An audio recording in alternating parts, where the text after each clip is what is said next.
Welcome to Red Drop, Green Drop. What we're about to do is use these weird looking little handmade eyedropper thingies that I made out of a drinking straw that I folded. Well, I cut it first and then I folded the end over, put a little rubber band there. And what this is going to allow me to do is to squeeze it, put it in the liquid, release it, and then it pulls up a little bit of the liquid into the straw. But then what I'm going to do is make some drops. I'm going to put a couple drops on this cup here for the red drop, and then I'll do the same with the green drop over here. Your job is to take a very close look at whatever you can notice about the red drop and the green drop and to write down some observations. Please remember that we are writing down observations, not inferences. That means don't make anything up.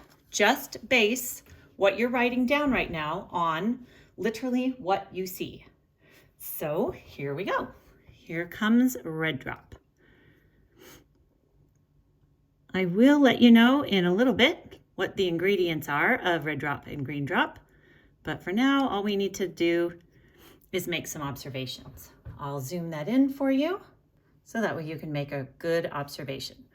I will go ahead and move them around a little bit, but I'll give you a moment to first write down what you see.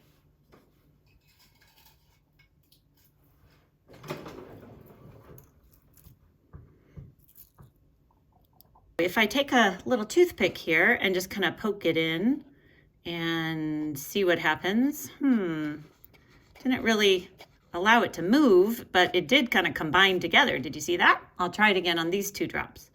So I was seeing if they would slide over a little bit, but they're not really moving. But once I touch them, boom, you can see that they sort of connect together once I touch them together. I'm going to go ahead and dump this off and do a couple more drops just so that way you can watch again. So it's the same cup, same everything, and here I come with a couple more drops.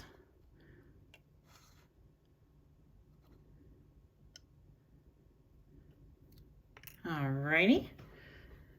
Now, I don't know if you noticed, but that drop there, the one that's not really round, did you notice that there was already something on the cup where I put that drop?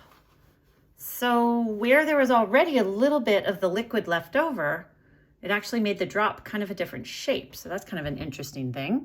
But now what I'm going to do is go ahead and try to move it. I'm going to pick it up a little bit and jiggle them. That one got a little weird shape, didn't it? The second I touched it, but look what's happening as I tip it over. I mean, this is pretty far tipped over. Look at it from the side. Whoa, finally one of them started to move. Let's see if that dude will start to move. Come on, come on, come on. You want to let go. You want to join your friends. Oh. So once it got close enough, did you notice what happened? It just sort of zapped together. I don't know how else to describe it. Kind of globs together. Is that a word? Glob. So remember, you're just writing down observations right now. You're writing down just observations, trying not to infer what you think it is. But you could certainly make observations about what it looks like if it reminds you of something.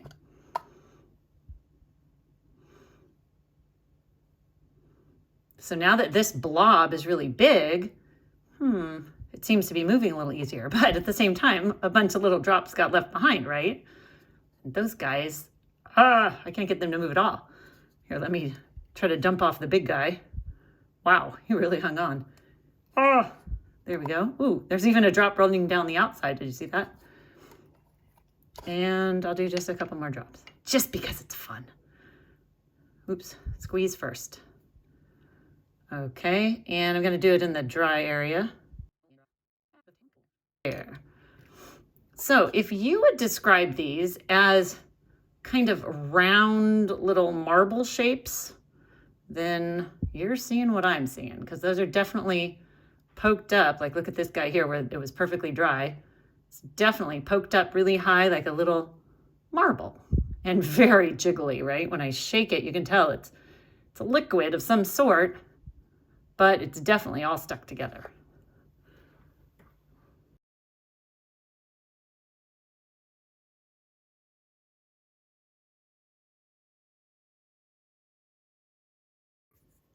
So the same thing, I've got another little eyedropper that I'm using, and I'll put it in release, and now I'll make some drops with the green.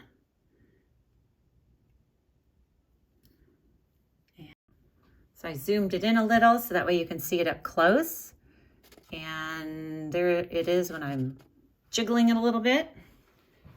And here I am with a toothpick, trying to move these guys around like I did the others. Again, they don't really move too much, but there's definitely something different about this, right? Ooh, when I tilted it, did you see that? It hardly hung on at all. It just almost immediately rolled down the side of the cup. So I think I'm going to dump off some of the extra here and try again.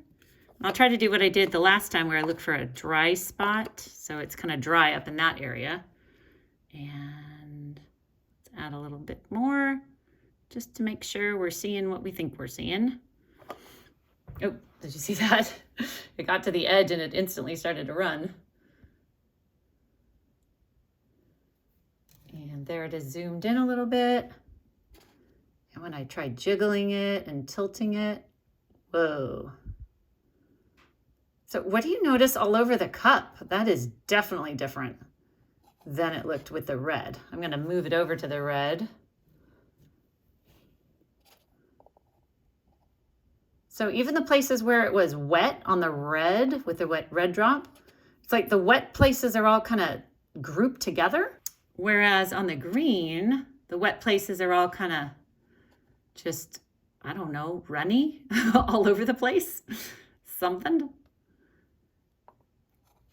So make your observations and then let's do one more thing. So red drop and green drop, huh? Well, what's the point? Well, the point is that one of these two liquids, either the red or the green, is actually just water. The other one is water plus soap. Now, of course, I also have food coloring in each one, but one of them is really just food coloring and water, and the other one is, like I say, soap plus food coloring and water. So the question is, what if I have a third one? Hey, and I do. And this one is actually just water with food coloring. So there's another cup. Hey, it's kind of like I planned this, right? So what I'm going to do is make some drops with this blue drop with the water by itself. And before I do, please predict, which one do you think is actually just water? Do you think the water is going to behave more like red drop?